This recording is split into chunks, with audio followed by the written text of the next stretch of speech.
Hello and welcome back. As always, my name is Laser and today we're talking about Cassia, the latest Heroes of the Storm assassin from the Diablo 2 universe. She is the Amazon. This hero was showcased to us in Paris, France at the Blizzard Media Summit.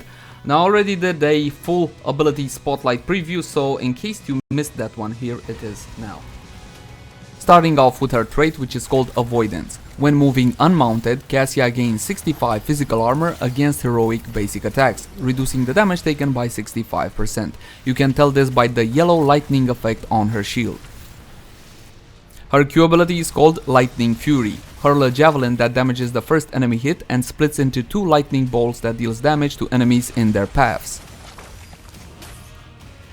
Moving on to her W ability, Blinding Light. After 0.5 seconds, blind enemies in the target area for 2 seconds. It also has a passive component. Cassia deals 15% increased damage to blinded targets. Her E ability is called Fend. Charge at an enemy and upon arriving channel for 1.5 seconds, damaging enemies in front of Cassia every 0.25 seconds. This ability deals 50% reduced damage to non-heroes. Moving on into heroic abilities, Ball of Lightning. Throw a ball of lightning at an enemy hero that bounces up to 6 times between nearby enemy heroes and Cassia, damaging enemies hit. It is worth mentioning that the ball of lightning will only jump to Cassia as a last resort, and of course it will not damage her. Her second heroic ability is called Valkyrie. Summon a Valkyrie that rushes to Cassia after 0.75 seconds, pulling and damaging the first enemy hero hit and stunning them for 0.5 seconds at the end of her path. The Valkyrie knocks back all other enemy heroes in her way.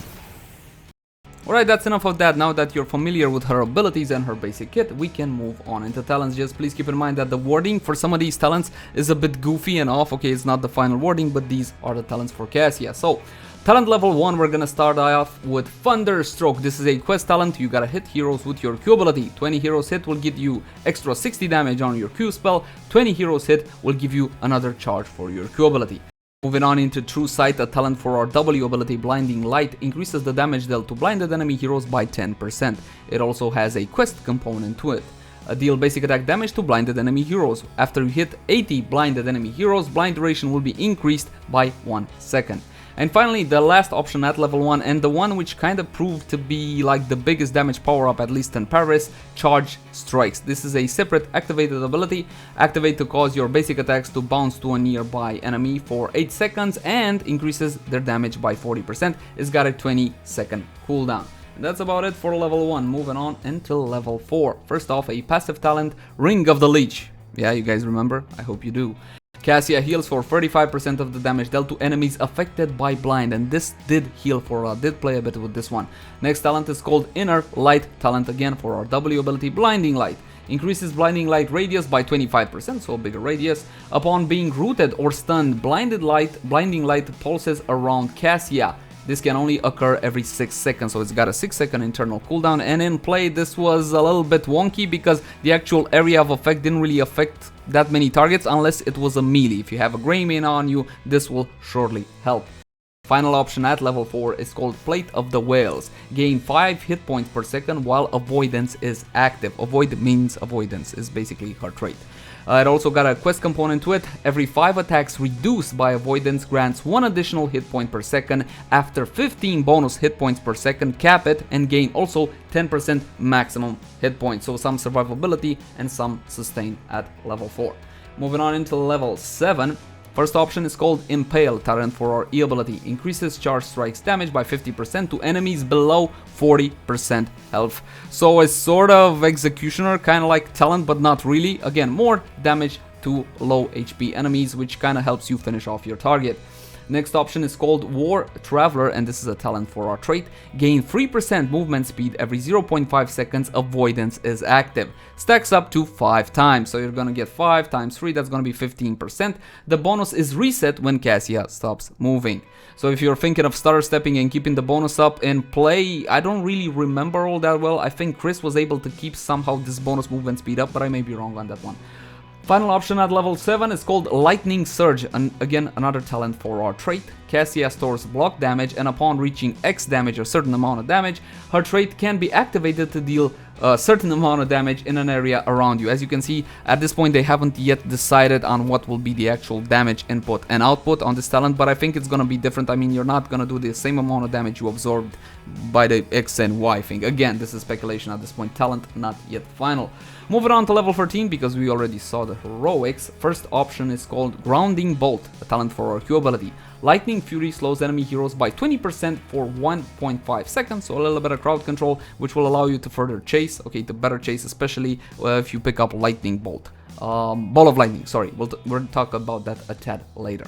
Next option is called Thunder God's Vigor. Hitting an enemy hero with the initial Lightning Fury missile reduces the cooldown by 1 second. So not the perpendicular ones, the initial one. So again, with this one, you will be able to chase quite nicely, and you're going to be able to roll Q into Q into Q, which in practice actually got some decent results. Next option, Seraphim's Hymn talent for Blinding Light reduces the mana cost of Blinding Light. Basic attacks against blinded heroes reduces the cooldown of Blinding Light by 3 seconds. So here you go, if you're facing multiple AA heroes, basic attack heroes, this one is definitely gonna give you a helping hand. Final talent at level 13 is called Lunging Strikes. Increases Fend's duration by 0.5 seconds and the area of effect by 20%. Pretty clear, cut and to the point. Moving on until level 16. First option is called Pierce, a talent for our Q ability. Lightning Fury's primary missile now pierces. However, perpendicular bolts are now only spawned from heroes. Normally when you hit your Q ability on a million or a wall or a structure, anything like that, the perpendicular bolt will spawn. But now you will be able to pierce through, however only heroes will detonate the perpendicular bolts. However, if you hit 2 heroes with the pierce, okay, or whatever, you're gonna spawn multiple perpendicular bolts. So it's a bit of a give and take in a team fight. Definitely this will prove more valuable than the standard version. Next option for our E ability, Penetrate. Enemies take 3% increased damage from Fend's each consecutive hit. Okay, so the first one won't do any damage, but then the next one will do 3% increased damage and so on and so forth. Some more damage for our E ability, pretty clear for this talent.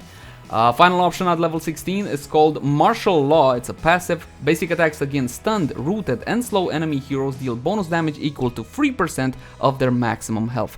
So this is a bit of an executioner combined with Giant Killer, something like that. Again, against high HP targets, considering right now the meta really is heavy around double warriors or double bruisers, whatever you want to call them. Definitely Martial Law can be the answer. Also keep in mind that HP percentage based damage effects ignore armor and resistances, so even better.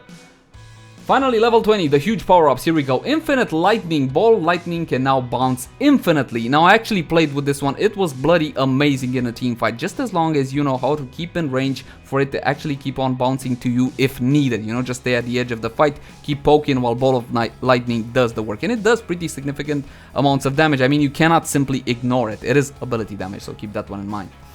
Next option at level 20, Imprison Light.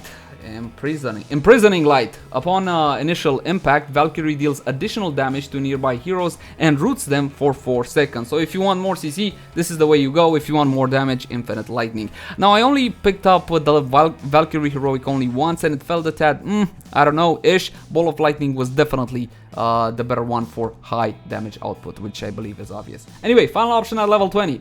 Titan's Revenge. Increases basic attack range by 2, and your basic attacks now ignore armor. Okay, so it doesn't matter how much armor they stacked, if they stacked, or how much armor they have, you will be able to ignore that completely, which obviously will go very good with a basic attack build for Cassie. Now, that being said, like I said, we did get some good hands-on time in Paris with Cassie, and from what we played and from what I seen, there were 2 more popular builds, one which revolved around basic attacks and one which revolved around her E ability. When it comes to damage output, the basic attack build seemed to do a whole lot more, and the E build would only work with a bit more crowd control on your team, especially if you would have an artist, something like that, or maybe an Uther with Divine Storm, then definitely an E build would shine there. That's gonna do it for now. As always, my name is Leyzar. Let me know in the comment section down below what do you think about Cassie, and I'll see you guys again soon. Bye bye everybody, bye bye.